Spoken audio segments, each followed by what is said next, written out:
Hello दोस्तों, स्वागत है आप सबका आपके अपने YouTube channel crazy MG tricks में। दोस्तों, आज हम लोग पढ़ेंगे भारतीय राज्य व्यवस्था एवं शासन के अंतर्गत पहला चैप्टर, जिसका नाम है भारत का संवैधानिक विकास।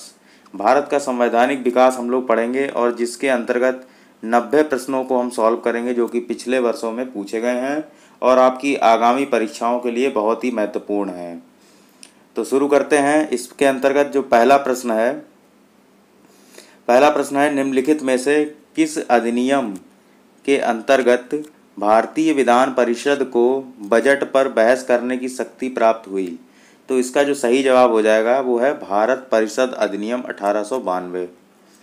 भारतीय परिषद अधिनियम 1892 के अनुसार भारतीय विधान परिषद को बजट पर बहस करने की शक्ति प्राप्त हुई थी, जबकि भारतीय परिषद अधिनियम 1861 के तहत कानून बनाने की प्रक्रिया में भारतीय प्रतिनिधियों को शामिल करने की शुरुआत हुई थी।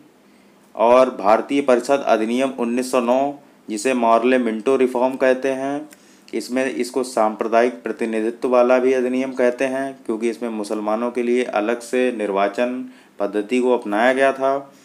भारत शासन अधिनियम 1919 को मॉन्टेग्यू चेम्सफोर्ड सुधार कहते हैं और इसमें प्रांतों में द्वैध शासन को अपनाया गया था या केंद्र में द्विसदनीय विधायिका को अपनाया गया था।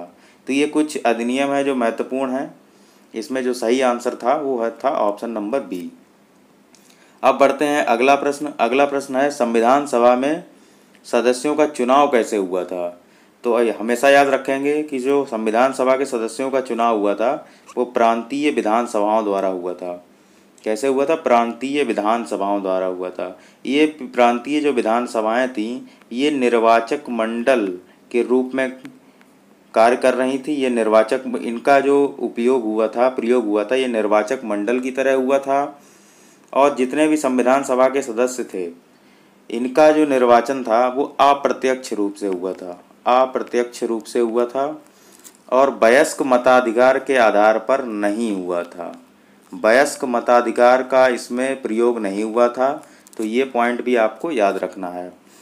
तो 3 पॉइंट याद रखने हैं। जो प्रांतीय विधानसभाओं द्वारा इनका चुनाव हुआ था, प्रांतीय विधानसभाएं निर्वाचक मंडल की तरह इनका प्रयोग हुआ था, अप्रत्यक्ष निर्वाचन प्रणाली इसमें अपनाई गई थी और वयस्क मताधिकार का प्रयोग नहीं हुआ था। इतनी बातें आपको याद रखनी है संविधान सभा के सदस्यों के चुनाव के बारे में। अब देखते हैं अगला प्रश्न। तो इसमें डी ऑप्शन हमारा सही हो जाएगा। अगला प्रश्न है, ये जो सूची दी हुई है इसमें कुछ सूची सेकंड में यहाँ पर कुछ अधिनियम दिए हुए हैं और यहाँ पर कुछ फैक्ट्स दिए हुए हैं। हमें इसमें सुमेलित करना है। तो इसमें पहला है नियंत्रण परिषद की स्थापना। नियंत्रण परिषद को कहा जाता है बोर्ड ऑफ कंट्रोल। क्या कहा जाता है? Board of control. तो बोर्ड ऑफ कंट्रोल कहा जाता है और ये बोर्ड ऑफ कंट्रोल काम हुआ था 1784 के पिट्स इंडिया एक्ट के तहत। सर्वोच्च न्यायालय की स्थापना जो हुई थी वो रेगुलेटिंग एक्ट 1773 के अंतर्गत हुई थी। तो इसका हो जाएगा ए ऑप्शन। इंग्लिश मिशनरियों को भारत में कार्य करने की अनुमति, ये चार्टर अधिनियम 1813 था। और गवर्नर जनरल की परिषद में कानूनी सदस्य की नियुक्ति, ये हमारा हो जाएगा चार्टर अधिनियम 1833। तो इसमें जो ए का दूसरा हो जाएगा और बी का पहला, ए का दूसरा और बी का पहला, तो इसका मतलब बी ऑप्शन हमारा सही हो जाएगा। ये वाला ऑप्शन हमारा सही हो जाएगा। नियंत्रण परिषद की स्थापना पिट्स इंडिया एक्ट के तहत। सर्वोच्च न्यायालय की स्थापना 1774 में हुई थी कलकत्ता में रेगुलेटिंग एक्ट के तहत। इंग्लिश मिशनरियों को भारत में कार्य करने की अनुमति दे दी गई थी किस एक्ट के तहत? चार्टर अधिनियम 1813 के तहत। और कानूनी सदस्य की नियुक्ति हो गई थी, और ये किस अधिनियम के तहत? तो चार्टर अधिनियम 1833 के तहत। तो इसमें जो चौथा सदस्य नियुक्त हुआ था, इसमें 4 सदस्य जो अतिरिक्त थे, इसमें जो चौथा सदस्य था वो था मैकाले। तो ये याद रखना है। अगर आपको ट्रिक से याद रखना है वो भी तरीका बता देता हूँ। देखिए, यहाँ पर आ रहा है शब्द नियंत्रण। नियंत्रण का मतलब तब होगा जब आप अगर किसी को पीट रहे हैं तो उस पर नियंत्रण कायम किया जा सकता है। तो देखिए, नियंत्रण परिषद है तो यहाँ पर पीटना से आ जाएगा पिट्स। तो ये हो जाएगा दूसरा ऑप्शन। सर्वोच्च न्यायालय क्या करता है, हर चीज़ को रेगुलेट करता है। तो रेगुलेटिंग एक्ट या नियामक अधिनियम 1773, ये हो जाएगा हमारा पहला ऑप्शन।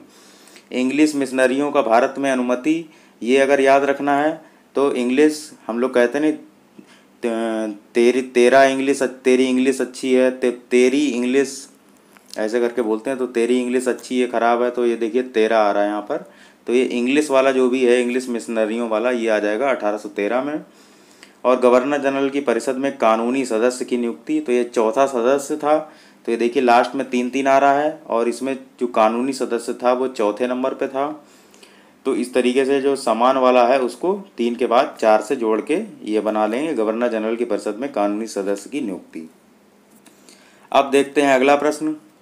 अगला प्रश्न है कि निम्नलिखित में से किस अधिनियम में कलकत्ता में सर्वोच्च न्यायालय की स्थापना का प्रावधान किया गया था। अभी मैंने बताया था 1773 का रेगुलेटिंग एक्ट। सर्वोच्च न्यायालय जहाँ पर भी देखा जाए तो आप लगा देंगे रेगुलेटिंग एक्ट 1773। अगला प्रश्न, केंद्र में द्वैध शासन किस अधिनियम के अंतर्गत स्थापित किया गया।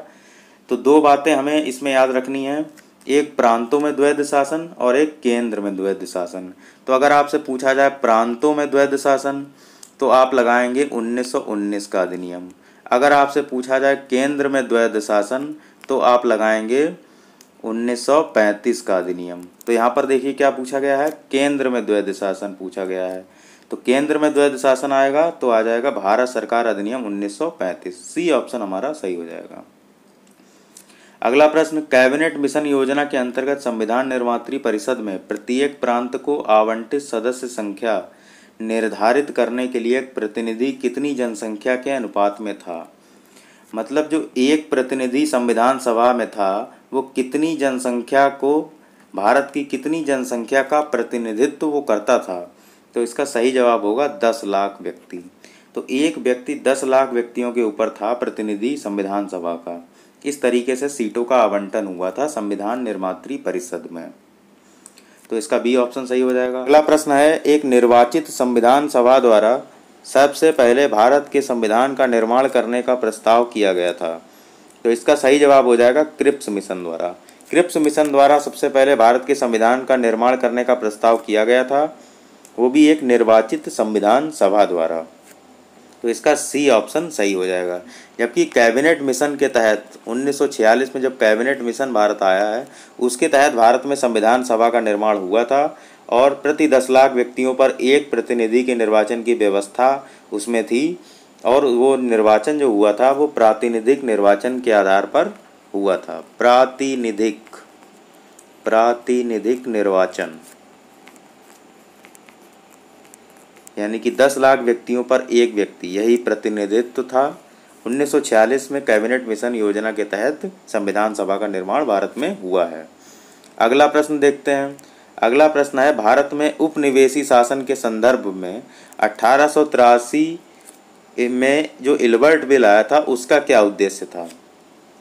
तो इसका जो सही ऑप्शन हो जाएगा ए। इसमें जहाँ तक अदालतों की दांडिक अधिकारिता का संबंध था, भारतीय तथा यूरोपीय लोगों को बराबरी पर रखना, ये इल्बर्ट बिल का उद्देश्य था। बाकी ये तीनों कथन गलत हैं। अगला प्रश्न है कि राष्ट्रपति के अध्यादेश निर्गत करने की शक्ति प्रेरित है भारत सरकार अधिनियम 1919 द्वारा या 1935 द्वारा, 1909 द्वारा या 1947 द्वारा। तो इसका जो सही आंसर होगा भारत सरकार अधिनियम 1935 द्वारा। 1935 द्वारा ही जो भारत सरकार का अधिनियम है उसी के अनुसार राष्ट्रपति की अध्यादेश निर्गत करने की शक्ति प्राप्त हुई थी। 1935 में भारत सरकार अधिनियम के तहत बहुत सी बातें हुई हैं। एक तो आपको याद रखना है कि भारत सरकार अधिनियम 1935 का सर्वाधिक प्रभाव हमारे संविधान पर परिलक्षित होता है। इसके अलावा भारत शासन अधिनियम 1935 के द्वारा ही प्रांतों में द्वैध शासन को ख़त्म कर दिया गया था। प्रांतों में द्वैध शासन इसको ख़त्म कर दिया गया था। जबकि केंद्र में द्वैध शासन की व्यवस्था अपनाई गई थी। प्रांतों में द्वैध शासन को ख़त्म कर दिया गया था। तो ये दो बातें भी आपको याद रखनी है। केंद्र में द्वैध शासन की शुरुआत हो गई थी, प्रांतों में द्वैध शासन का अंत हो गया था। तो ये थी 1935 की कहानी। अगला प्रश्न है कि भारतीय विधान पालिका प्रथम बार द्विसदनी कब बनाई गई? तो इसका सही आंसर होगा 1919 के भारत सरकार अधिनियम के तहत प्रथम बार भारतीय विधान पालिका द्विसदनीय बनाई गई थी। 1919 के जो भारत सरकार अधिनियम है इसे मॉन्टेग्यू चेम्सफोर्ड सुधार भी कहा जाता है, जिसमें मॉन्टेग्यू कौन थे? उस समय भारत के सचिव थे, जबकि चेम्सफोर्ड कौन थे? वायसराय थे। तो 1919 के ये भारत सरकार अधिनियम के तहत ये बातें आपको याद रखनी है, और इसी अधिनियम के तहत प्रांतों में द्वैध शासन को अपनाया गया था, ये भी आपको याद रखना है। अगला प्रश्न, 1919 के भारत शासन अधिनियम की निम्नलिखित में से कौन सी प्रमुख विशेषताएं हैं? तो देखते हैं 1919 की क्या क्या विशेषताएं हैं। तो इसमें पहला प्रश्न है कि प्रांतों की कार्यकारिणी सरकार में द्वैध शासन की व्यवस्था। तो अभी मैंने पहले ही बताया कि 1919 में प्रांतों में द्वैध शासन की व्यवस्था की गई थी, मतलब ये कथन सही है।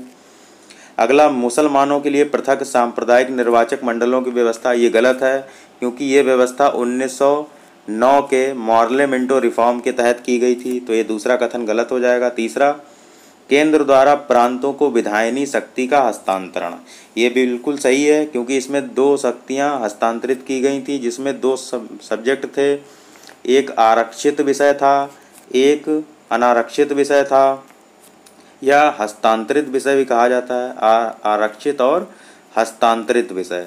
तो जो आरक्षित विषय था वो जो भूमि से या राजस्व से संबंधित विषय होते थे, ये अपने पास रखते थे, तो उसमें आरक्षित विषय होते थे। इसके अलावा जो विषय होते थे वो हस्तांतरित विषय में होते थे। तो ये सारी व्यवस्थाएं केंद्र ने प्रांतों को शक्ति का हस्तांतरण कर दिया था 1919 के भारत शासन अधिनियम के तहत। तो इसमें पहला और तीसरा कथन सत्य है, बाकी दूसरा कथन गलत है। तो इसका सही ऑप्शन हो जाएगा सी ऑप्शन। अगला प्रश्न देखते हैं। अगला प्रश्न है, भारत परिषद की समाप्ति किसके द्वारा हुई? भारत परिषद की समाप्ति किसके द्वारा हुई? तो इसका जो सही जवाब हो जाएगा 1935 का अधिनियम। 1935 अधिनियम के तहत भारत परिषद की समाप्ति हो गई थी। अगला प्रश्न, भारत के संविधान का प्रारूप तैयार करने वाली संविधान सभा के सदस्यों को ब्रिटिश संसद द्वारा नामित किया गया, गवर्नर जनरल द्वारा नामित किया गया, विभिन्न प्रांतों की विधान सभाओं द्वारा चुना गया, या भारतीय राष्ट्रीय कांग्रेस और मुस्लिम लीग द्वारा चुना गया? तो ये चीज़ पहले डिस्कस हो चुकी है कि विभिन्न प्रांतों की विधान सभाओं द्वारा भारतीय संविधान सभा के सदस्यों का चुनाव किया गया था। तो इसका सी ऑप्शन सही हो जाएगा। अगला देखते हैं प्रश्न। अगला प्रश्न है, किस अधिनियम ने भारतवासियों को अपने देश के प्रशासन में कुछ हिस्सा लेना संभव बनाया? आपको बताना है कि भारतवासियों को अपने देश के प्रशासन में कुछ हिस्सा लेना संभव बनाया। तो इसका जो सही जवाब हो जाएगा वो हो जाएगा चार्टर एक्ट 1833। इस एक्ट के तहत भारतवासियों को अपने देश के प्रशासन में कुछ हिस्सा लेना संभव बनाया था। अगला प्रश्न है, स्वतंत्र भारत की संविधान सभा के अध्यक्ष कौन थे? स्वतंत्र भारत की संविधान सभा के अध्यक्ष कौन थे? डॉक्टर राजेंद्र प्रसाद थे, और यही भारत के पहले राष्ट्रपति भी रहे हैं। तो अगर पूछा जाए आपसे अस्थायी अध्यक्ष कौन थे? तो अस्थायी अध्यक्ष थे सच्चिदानंद सिन्हा। सच्चिदानंद सिन्हा प्रथम अस्थायी अध्यक्ष थे, जिन्हें 9 दिसंबर 1946 जब संविधान सभा की पहली बैठक हुई थी, उस बैठक में संविधान सभा द्वारा सच्चिदानंद सिन्हा जी को अध्यक्ष चुना गया था, जो कि अस्थायी अध्यक्ष थे। तो अस्थायी अध्यक्ष पहली बैठक के अध्यक्ष, तो आंसर हो जाएगा सच्चिदानंद सिन्हा। और अगर संविधान सभा के प्रथम स्थायी अध्यक्ष, जो कि 11 दिसंबर 1946 को ही बन गए थे, राजेंद्र प्रसाद, और इसके अलावा भी स्वतंत्र भारत की जो संविधान सभा थी उसके भी अध्यक्ष अगर पूछा जाए तो भी डॉक्टर राजेंद्र प्रसाद उसका आंसर होगा। अगला प्रश्न देखते हैं। अगला प्रश्न है कि 1946 में निर्मित अंतरिम सरकार में कार्यपालक परिषद के उपसभापति कौन थे? तो इसका सही जवाब हो जाएगा जवाहरलाल नेहरू। वो कार्यपालक परिषद के उपसभापति थे। अगला प्रश्न, संविधान सभा के चुने हुए स्थायी अध्यक्ष कौन थे? तो मैंने 2 चीज़ें बताई थी कि अस्थायी अध्यक्ष और स्थायी अध्यक्ष। अस्थायी अध्यक्ष कौन थे? सच्चिदानंद सिन्हा। जबकि स्थायी अध्यक्ष कौन थे? डॉक्टर राजेंद्र प्रसाद। तो इसका सी ऑप्शन सही हो जाएगा। अगला प्रश्न देखते हैं। अगला प्रश्न है, अखिल भारतीय महासंघ स्थापित करने का प्रावधान शामिल किया गया था, वेरी वेरी इंपॉर्टेंट क्वेश्चन है ये। अगर पूछा जाए अखिल भारतीय महासंघ स्थापित करने का प्रावधान शामिल किया गया था, तो भारत सरकार अधिनियम 1935 के द्वारा ये व्यवस्था अपनाई गई थी, जो कि अखिल भारतीय महासंघ का मतलब जितने भी ब्रिटिश प्रांत हैं या जो देसी रियासतें हैं या जो चीफ कमिश्नरी के क्षेत्र हैं, उनको एक करके एक अखिल भारतीय महासंघ की स्थापना करना। तो ये शुरुआत हुई थी भारत सरकार अधिनियम 1935 के तहत। तो इसका ए ऑप्शन सही हो जाएगा। अगला प्रश्न है कि भारत की संविधान निर्मात्री सभा के अध्यक्ष कौन थे। संविधान निर्मात्री सभा के अध्यक्ष कौन थे? तो इसका सही जवाब हो जाएगा डॉक्टर राजेंद्र प्रसाद। डॉक्टर राजेंद्र प्रसाद संविधान निर्मात्री सभा के अध्यक्ष थे। तो 19 का ए ऑप्शन सही हो जाएगा, जो कि भारत के पहले राष्ट्रपति भी रहे थे। अब देखते हैं अगला प्रश्न। अगला प्रश्न है कि भारत के लिए संविधान की रचना हेतु संविधान सभा का विचार निम्नलिखित में से सर्वप्रथम किसने प्रस्तुत किया। तो संविधान की रचना के लिए संविधान सभा का अगर प्रावधान पूछा जाए तो इसका सही जवाब होगा स्वराज पार्टी। स्वराज पार्टी ने 1934 में सबसे पहले संविधान सभा का विचार प्रस्तुत किया था। उसके बाद में कहानी शुरू होती है क्रिप्स मिशन की और कैबिनेट मिशन की, लेकिन सबसे पहले विचार संविधान सभा का स्वराज पार्टी ने दिया था 1934 में। प्रश्न देखते हैं। अगला प्रश्न है कि निम्नलिखित में से कौन कौन से कथन संविधान सभा के विषय में सही नहीं है। तो नहीं वाला बताना है। तो वह वयस्क मताधिकार पर आधारित नहीं थी। तो ये बात तो बिल्कुल सही है कि वयस्क मताधिकार पर आधारित नहीं थी। वह प्रत्यक्ष निर्वाचन का परिणाम थी। बिल्कुल गलत है, प्रत्यक्ष निर्वाचन के आधार पर नहीं हुआ था संविधान सभा का निर्माण। वह बहुदलीय निकाय थी। तो ये सही है। और उसने अनेक समितियों के माध्यम से कार्य किया। ये भी सही है। तो इसमें 1, 3 और 4 इसमें सही हैं, जबकि दूसरा कथन गलत है। तो इसमें कोई भी ऑप्शन सही नहीं है। तो ये मिसप्रिंट हुआ था, एक गलत क्वेश्चन आया था। इसमें जो है वो अगर आंसर आएगा केवल दो कथन जो है वो गलत है, बाकी सभी कथन सत्य हैं। अगला प्रश्न है कि भारतीय संविधान को बनाने हेतु संविधान सभा में कुल कितने अधिवेशन हुए थे। तो इसका सही जवाब हो जाएगा 12 अधिवेशन। 12 अधिवेशन हुए थे संविधान को बनाने के लिए संविधान सभा द्वारा। तो जो पहले तो 11 अधिवेशन हुए थे। जो 11वां अधिवेशन हुआ था वो तो हुआ था 26 नवंबर 1949 को। 26 नवंबर 1949 को 11वां अधिवेशन हुआ था। इसके अलावा जो 12वां अधिवेशन हुआ है वो 24 जनवरी 1950 को भी हुआ है। यानी कि हमारे संविधान लागू होने से 2 दिन पहले 12वां अधिवेशन हुआ था। ये अधिवेशन नहीं था, एक प्रकार था कि संविधान सभा दोबारा से मिली थी, जिसमें सभी भारत के संविधान पर हस्ताक्षर किए थे। तो इस तरीके की घटना थी 12वीं बैठक के अनुसार। तो कुल अधिवेशन यहाँ पर 12 ही लगाया जाएगा, 11 नहीं लगाया जाएगा। 12 यहाँ पर सही ऑप्शन हो जाएगा। अगला प्रश्न, संविधान सभा में वयस्क मताधिकार को 15 वर्ष के लिए स्थगित करने की बात किसने कही थी। तो ये एक कथन है, मौलाना आज़ाद ने ये बात कही थी कि वयस्क मताधिकार को 15 वर्ष के लिए स्थगित कर दिया जाना चाहिए। ये भी यूपी पीसीएस का क्वेश्चन है, पूछा गया है। अगला प्रश्न, 1935 के अधिनियम द्वारा स्थापित संघ और अवशेष शक्तियाँ किसको दी गई थीं। तो यहाँ पर ध्यान देना है, 1935 का अधिनियम की बात हो रही है। अभी इस समय क्या प्रावधान है, जो अवशिष्ट शक्तियाँ हैं वो किसके पास हैं, केंद्र के पास हैं।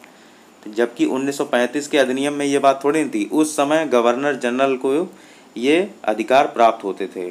तो 1935 के अधिनियम में अवशिष्ट शक्तियाँ या अवशेष शक्तियाँ किसको दी गई थी, गवर्नर जनरल को। तो 26 का हमारा सी ऑप्शन सही हो जाएगा। अगला प्रश्न,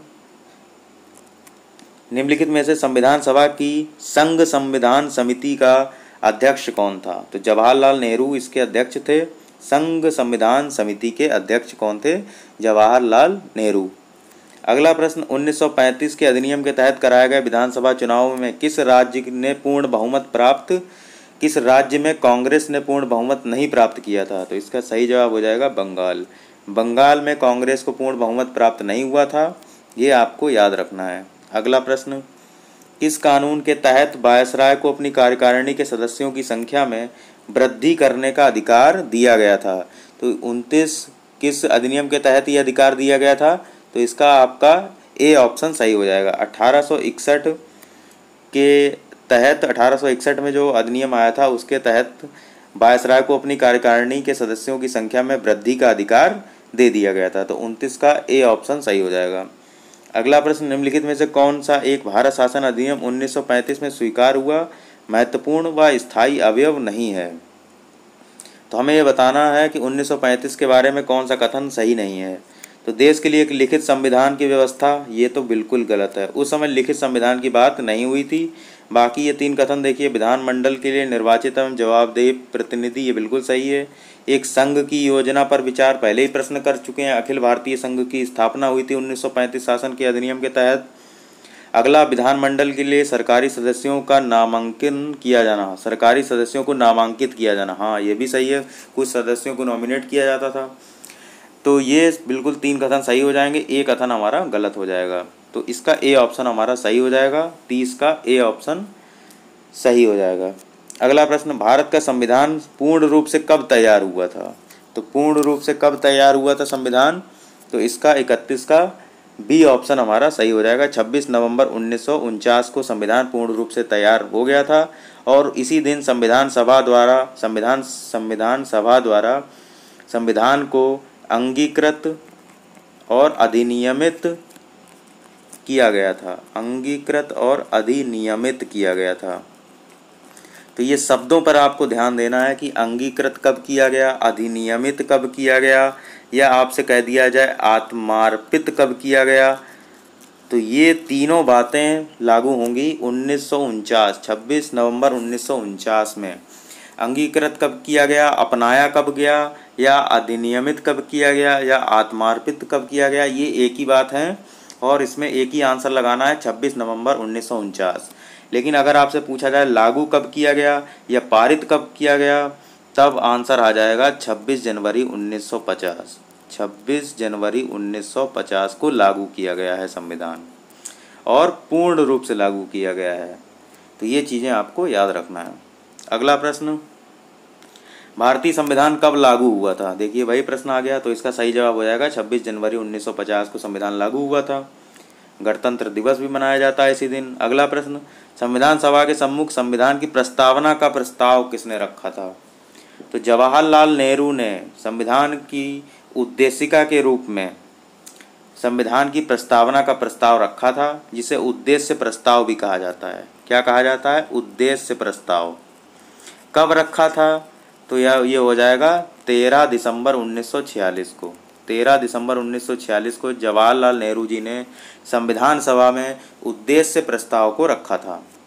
अगला प्रश्न, भारत के संविधान में केंद्रों और राज्यों के बीच शक्ति का विभाजन किस योजना के आधार पर है? तो बिल्कुल ये जो भारत सरकार अधिनियम है उससे बहुत अधिक प्रावधान लिए गए हैं भारतीय संविधान में। तो यही हमारा सही जवाब हो जाएगा। भारत सरकार अधिनियम 1935 के तहत केंद्र और राज्यों के बीच शक्तियों का विभाजन करने की बात कही गई थी। अगला प्रश्न, किस वर्ष संसद ने भारतीय संविधान अपनाया? तो मैंने पहले ही बताया था कि अंगीकृत, अपनाना, ये सब बात हो जाएगी 1949। इसमें नहीं दिया तो ये हो जाएगा 1950। संविधान कब अपनाया गया है? 1950 लगाया जाएगा। इसमें 35 का सी ऑप्शन सही हो जाएगा। अगला प्रश्न, 1946 के चुनाव के पश्चात मुस्लिम लीग ने किस प्रांत में अपनी सरकार बनाई? तो अभी हमने एक क्वेश्चन पढ़ा था कि कांग्रेस ने किस जगह अपनी सरकार नहीं बनाई। तो कांग्रेस ने बंगाल में अपनी सरकार नहीं बना पाई थी क्योंकि उसे वहाँ पर पूर्ण बहुमत प्राप्त नहीं हुआ था। तो मुस्लिम लीग वहीं पर सरकार बना लेगी क्योंकि इसको पूर्ण बहुमत प्राप्त हो जाएगा। तो यहाँ पर बंगाल इसका सही ऑप्शन हो जाएगा। अगला प्रश्न, निम्नलिखित में से किसने सुझाव दिया था कि भारत की स्वतंत्रता के बाद भारतीय राष्ट्रीय कांग्रेस को एक राजनीतिक दल के रूप में भंग कर दिया जाना चाहिए? ये इंपॉर्टेंट प्रश्न है, यूपी पीएससी मेंस में पूछा गया है। किसका स्टेटमेंट है ये कि भारतीय राष्ट्रीय कांग्रेस को एक राजनीतिक दल के रूप में स्वतंत्रता के बाद भंग कर दिया जाना चाहिए? तो राष्ट्रपिता महात्मा गांधी ने यह बात कही थी। अगला, इसका डी ऑप्शन सही हो जाएगा। अगला प्रश्न, इस निम्नलिखित कथनों पर विचार करना है और सही कथन को हमें पहचानना है। पहला कथन है, तृतीय गोलमेज सम्मेलन के विचार विमर्श की परिणति पर भारत सरकार अधिनियम 1935 के पारित होने के रूप में हुई। तृतीय गोलमेज सम्मेलन कब हुआ है? 1932 में। और इसी के विचार विमर्श की आधार पर भारत सरकार अधिनियम 1935 के पारित होने के रूप में हुई है, तो ये कथन सही है। तो भारत सरकार अधिनियम 1935 ने ब्रिटिश भारत के सूबों और भारतीय रियासतों के एक संघ पर आधारित ऑल इंडिया फेडरेशन के गठन का उपबंध किया था। तो ये भी कथन सही है। तो इसका जो सही ऑप्शन हो जाएगा सी ऑप्शन सही हो जाएगा। 38 का सी ऑप्शन हमारा सही हो जाएगा। दोनों कथन सही हैं। अगला देखते हैं प्रश्न। भारत की संविधान सभा ने राष्ट्रीय ध्वज का प्रारूप 22 जुलाई 1947 को अपनाया था। तो ये कथन हमारा सही हो जाएगा। राष्ट्रीय ध्वज में 21 तीलियां हैं, 24 तीलियां हैं, ये गलत हो जाएगा। अगला, राष्ट्रीय ध्वज की चौड़ाई और लंबाई का अनुपात 3:4 है, गलत है। लंबाई और चौड़ाई का अनुपात 3:4 है, ना कि चौड़ाई और लंबाई का अनुपात। तो दूसरा और तीसरा कथन तो हमारा गलत हो जाएगा, पहला कथन हमारा सही है। तो हमसे सही कथन पूछा था, तो इसका बी ऑप्शन हमारा सही हो जाएगा। तो 39 का बी ऑप्शन हमारा सही हो जाएगा। अगला प्रश्न, भारत का संविधान देश की आवश्यकताओं की पूर्ति करता है, ये कथन है और इसका कारण दिया हुआ है। इसको एक ग्रहीत संविधान कहा जाता है। तो ये देखिए कि देश की आवश्यकताओं की पूर्ति करता है। बिल्कुल आप संविधान की उद्देशिका को पढ़कर ये अंदाज़ा लगा सकते हैं कि हमारे जितनी भी आवश्यकताएं हैं, देश की जितनी भी आवश्यकताएं हैं, उनकी पूर्ति करता है संविधान। बिल्कुल सही है। ग्रहीत संविधान कहा जाता है, बिल्कुल सही बात है। क्यों? क्योंकि आपने पढ़ा होगा बहुत सारे देशों से संविधान के कुछ अंगों को हमारे संविधान में मिलाया गया है, तो इसको एक ग्रही संविधान कहा जाता है। ये भी सही बात है। तो दोनों चीज़ें हैं इसमें सही, लेकिन अगर स्पष्टीकरण की बात करें तो ये स्पष्टीकरण नहीं होगा इसका। तो इसका मतलब दोनों सत्य तो हैं, लेकिन स्पष्टीकरण ये नहीं हो सकता। 40 का बी ऑप्शन हमारा सही हो जाएगा इसमें। अगला प्रश्न, डॉक्टर भीमराव अम्बेडकर की अध्यक्षता में संविधान सभा की प्रारूप समिति में कितने अन्य सदस्य थे? तो कुल सदस्यों की संख्या थी प्रारूप समिति में 7, जिसमें भीमराव अम्बेडकर थे अध्यक्ष प्रारूप समिति के।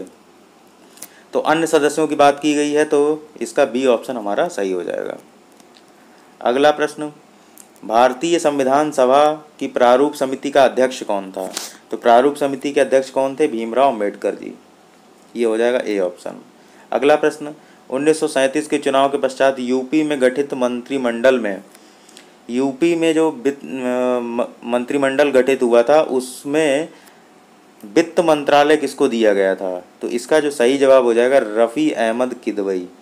रफ़ी अहमद किदवई को यूपी में गठित मंत्रिमंडल में वित्त विभाग दिया गया था। तो 43 का हमारा सी ऑप्शन सही हो जाएगा। अगला प्रश्न है कि संविधान सभा में डॉक्टर भीमराव अम्बेडकर की अध्यक्षता में प्रारूप समिति का गठन कब किया गया है? तो प्रारूप समिति का गठन किया गया 29 अगस्त 1947। तो इसको याद करना है। तो 15 अगस्त 1947 को हमारा जो देश था वो स्वतंत्र हुआ था, भारत स्वतंत्र हुआ था। और इसमें हम 14 और जोड़ देंगे तो हो जाएगा प्रारूप समिति का गठन। तो 29, 15 में 14 जोड़ेंगे तो कितना आ जाएगा? 29। तो 29 अगस्त 1947 को प्रारूप समिति का गठन किया गया था भीमराव अम्बेडकर जी की अध्यक्षता में।